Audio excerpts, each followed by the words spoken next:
أعوذ بالله من الشيطان الرجيم. Saya ajarkan zikir ini tidak main-main. Kalau ada yang divonis penyakit, entah Anda, kerabat Anda, keluarga Anda, sepupu dan sebagainya, dan dokter mengatakan mustahil sembuh, maka bacakan zikir ini. Allah sudah berjanji di ayat 84-nya, siapa yang mengamalkan zikir ini, saya akan sembuhkan penyakitnya, walaupun ia seperti Ayyub alaihissalam yang tidak pernah dialami orang sebelumnya atau dirasakan orang setelahnya. Karena kadang-kadang ada keluhan ketika sakit. Ya Allah, kenapa saya begini? Ya Allah, kapan sembuhnya? Bacakan. Bagaimana cara berintrospeksi di bulan ini? Maka diturunkanlah oleh Nabi cara-cara berintrospeksi dengan 3 pendekatan utama. Ada 3 lafadznya, ini saya ajarkan yang paling ringan saja. Kalau terkait dengan dosa-dosa keseharian, maka lakukan zikir Nabi Adam. Quran surah ke-7 ayat 23. Saya yakin kita hafal. Rabbana zalamna anfusana wa illam taghfir lana wa tarhamna lanakunanna minal khasirin. Bacakan itu minimal setelah selesai kita salat. Astaghfirullah, astaghfirullah, astaghfirullah. Allahumma antas salam, minkas salam, tabarakta ya dzal jalali wal ikram. Perbanyak zikir tadi. Rabbana zalamna anfusana wa illam taghfir lana wa tarhamna lanakunanna minal khasirin. Tapi mohon sekali, ketika Anda bacakan zikir ini, jangan sekedar diucapkan di lisan. Bayangkan Anda punya persoalan apa dalam kehidupan. Jadi ketika Anda bacakan, mata Anda zalim, rasakan kezaliman itu. Ketika dengan orang tua tak bagus, bayangkan perbuatan buruk yang sedang Anda kerjakan.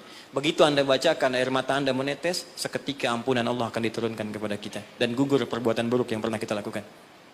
2, ini cepat, ada dosa yang terkait dengan aktivitas pekerjaan yang sedang kita lakukan. Kenal Nabi Yunus? Bagus. Nabi Yunus itu kan berdakwah, bekerja, beraktivitas. Cuma sayang dalam pekerjaan itu tantangannya begitu tinggi. Nanti ada lain kali kalau ngaji kesini lagi, jangan ngambil yang jauh-jauh ya, yang Anda butuhkan aja. Ya, ini kan teman-teman ada di dunia pekerjaan. Kenapa Anda nggak mengeluarkan fikih bisnis dalam Al-Quran, manajemen misalnya bisnis dalam Al-Quran, tentang pekerjaan itu aja yang dibahas. Itu lebih terasa nanti apa yang kita butuhkan, itu yang kita dapatkan. Ada di Quran cara misalnya memudahkan kita mendapatkan kemudahan dalam pekerjaan, tantangannya apa saja, ini yang terjadi kalau Anda bisnis begini, ini yang mungkin terjadi pada orang, penyakit ini yang muncul dari ria untuk diri yang meraih kesuksesan, dari yang iri hati, yang dengki, mengobatinya bagaimana, ada semua. Nah, Nabi Yunus salah satu tipikal yang dicontohkan oleh Allah, sedang beraktivitas, bekerja, dapat tantangan tidak biasa. Ingat ini ya, kalau tantangannya begitu tinggi, maka lawannya sepadan. Di balik itu Allah ingin menganugerahkan anugerah yang tidak biasa. Karena ujian berat tidak akan diberikan pada orang kecil. Ya, jadi kalau Pertamina misalnya sedang menghadapi ini sesuatu yang besar, tantangan besar, artinya di balik itu ada anugerah besar yang akan dihadapkan kepada Anda. Karena itu ingat baik-baik. Dalam konteks ini Al-Quran mengatakan hanya orang-orang besar yang bisa melewati itu. Kadang-kadang di situ akan kelihatan orang yang cuma malas numpang kerja saja akan terlihat. Orang yang butuh tantangan dia akan dihadapkan pada kesuksesan. Secara singkat, dakwah diusir, masuk ke kapal, sampai dilemparkan ke lautan. Ya, jadi dakwahnya diisengi, diusili, sampai yang terakhir puncaknya, dilempar ke lautan, masuk dalam perut ikan paus. Saya mau tanya sebentar, kalau masuk perut ikan paus, kira-kira pengap atau tidak?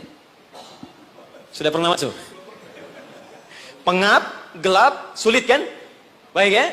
Nah, gambarannya nonton film Pinocchio, kelihatan kan? Nah, sekarang lihat baik-baik. Ketika Nabi Yunus alaihissalam ada dalam perut ikan paus itu, sempat terlintas dengan sifat kemanusiaannya. Kapan saya bisa keluar dari persoalan ini? Kapan Allah tolong saya? Itu fitrah kemanusiaannya. Tapi fitrah kenabiannya, karena beliau maksum, diluruskan oleh Allah. Jangan mengeluh. Ini jalan menuju kesuksesan. Bagian dari kebaikan yang mungkin kamu akan dapatkan. Lakukan zikir ini, begitu diucapkan zikirnya, dikeluarkanlah dari kesulitan itu. Saya mau tanya sebentar. Tadi masuknya ke perut ikan apa? Ikan paus. Tapi ketika dikeluarkan, bahasa Qurannya, bukan saya keluarkan dari perut ikan paus, tapi Allah katakan dengan kalimat yang sangat indah. Di ujungnya ditutup, siapapun yang punya persoalan yang sama seperti Yunus, kalau melakukan zikir yang sama, aku akan bebaskan dari setiap kesulitan aktivitas yang sedang ia lakukan. Buka Quran surah ke-21, ayat 87-88. wa dhannuni idh dhahaba mughadiba fa dhanna an lan naqdira alaihi fanada fi dhulumati alla ilaha illa anta subhanaka inni kuntu minadh zalimin fastajabna lahu fanajjaynahu minal gham. Masuk ke perut ikan paus tapi dikeluarkan bahasanya menggunakan gham. Apa itu gham? Gham itu secara singkat awan gelap yang menaungi. Ghammun. Orang Arab menggunakan kalimat gham pada setiap peristiwa yang membuat kita gelap, pengap, lelah, capek. Anda yang ngajukan tender, Anda yang dapat proyek diserobot oleh orang lain, bukankah tiba-tiba merasa lemas? Langsung gelap, padahal matahari begitu terang. Jadi nggak enak makan, jadi lunglai, tiba-tiba stres. Ya, dirawat saja. Anda yang mencoba melamar, tiba-tiba dipinang oleh orang lain. Ya, gelap, capek, lunglai. Ya, gelap, itu gom namanya. Jadi, maaf, ada orang yang memang nggak masuk ke perut ikan paus, tapi mengalami peristiwa yang luar biasa. Tantangan besar, jahilin orang, oh, kok mesti saya? Tiba-tiba keluar di lisan, ya Allah, kenapa saya? Saya tahajud, saya puasa juga. Saya baca Quran juga, ya Allah. Apa kurang saya? Kurang sabar.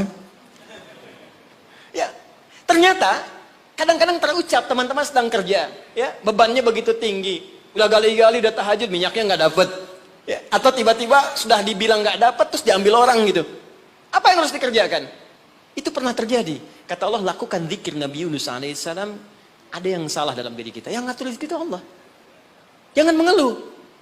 Ya, 2 kali lipat motivasi munculkan lagi, petakan lagi, tambah lagi pengetahuannya, kerja lebih maksimal lagi, maka pembukanya dibuka dengan kalimat zikir. Ini yang membebaskan kita dari kesulitan. Jadi kalau Anda sedang praktek, kerja dimanapun, offshore kah itu atau di darat kah, atau ada kesulitan di kantor, bacakan zikir ini. Ini bagian dari hal yang ketika kita bacakan bisa menghilangkan kesulitan yang kita sedang rasakan. Rabbana, masih ingat? Wa nada fi dhulumati alla ilaha illa anta subhanaka inni kuntu minal zalimin. La ilaha illa anta subhanaka inni kuntu minal zalimin. Rutinkan zikir itu, terutama kalau mendapatkan kesulitan dalam pekerjaan-pekerjaan atau beraktivitas. Yang terakhir saya tutup, sekarang sedang banyak penyakit menyebar di mana-mana, sampai orang yang sakit biasa pun dicurigai, batuk di kereta tiba-tiba digulung, batuk di pesawat dikeluarin, padahal cuma batuk aja gitu kan. Ya, ada juga yang kemudian kena ini, kena itu dan sebagainya. Kita mesti kuat. Ya, karena kepanikan itu juga bagian dari kelemahan yang mungkin bisa menambah penyebaran virus atau apapun dengan cepat. Maka Allah mengajarkan zikir lewat Nabi Ayyub alaihissalam. Kalau kita bisa kerjakan ini, maka Allah akan berikan kekuatan lebih dibanding yang lain-lainnya. Zikirnya ditemukan di Quran surah ke-21 ayat 83 sampai dengan 84. Wa ayyuba idznada rabbahu anni massaniyadurru wa anta arhamur rahimin. Saya ajarkan zikir ini tidak main-main. Kalau ada yang divonis penyakit, entah Anda, kerabat Anda, keluarga Anda, sepupu dan sebagainya, dan dokter mengatakan mustahil sembuh, maka bacakan zikir ini. Allah sudah berjanji di ayat 84-nya, siapa yang mengamalkan zikir ini, saya akan sembuhkan penyakitnya, walaupun ia menderita penyakit seperti Ayyub alaihissalam yang tidak pernah dialami orang sebelumnya atau dirasakan orang setelahnya. Karena kadang-kadang ada keluhan ketika sakit.